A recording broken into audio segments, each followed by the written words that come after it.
বিশিষ্ট সঙ্গীত শিল্পী এবং সুরকার সলিল চৌধুরীর জন্ম শতবার্ষিকী পালিত হলো দক্ষিণ দিনাজপুর জেলায়। বালুরঘাট শহরের নাট্য মন্দিরে একটি অনুষ্ঠানের মধ্যে দিয়ে সলিল চৌধুরীর জন্ম শতবার্ষিকী পালন করা হয়।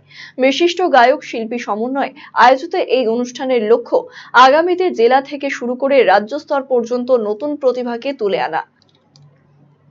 উল্লেখ্য, সলিল চৌধুরী বাংলা এবং হিন্দি চলচ্চিত্রে 20 বছর কাজ করার পরে 1964 সালে চিনমিন দিয়ে মালয়ালম চলচ্চিত্রে প্রবেশ করেন। তিনি আধুনিক বাংলা গানের সুরকার বলেও পরিচিত। পাশাপাশি মালয়ালম গানগুলো বেশ জনপ্রিয়তা পেয়েছিল। তিনি প্রায় 75টিরও বেশি হিন্দি চলচ্চিত্র, 40টিরও বেশি বাংলা চলচ্চিত্র, প্রায় 26টি মালয়ালম চলচ্চিত্রের সঙ্গীত পরিচালনা করেছিলেন।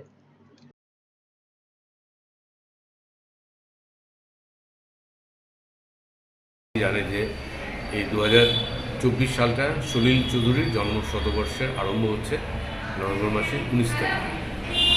তো আমরা সারা পশ্চিমবাংলা জুড়ে একটা সলিল চৌধুরীর জন্ম শতবর্ষ উদযাপনের জন্য 1 বছর আগের থেকেই প্রস্তুতি শুরু করেছি এবং সেই তার মধ্যে কল্যাণ সেন বরাট, হিরণময় ঘোষাল এর নেতৃত্বে জেলায় জেলায় আমরা বিরাট কমিটি তৈরি করেছি সংস্কৃতি অঙ্গনের সমস্ত মানুষদেরকে নিয়ে, যারা নাটক করেন, গান করেন, আবৃত্তি করেন, এই ধরনের সমস্ত মানুষ যারা সাংস্কৃতিক সংগঠন করেন।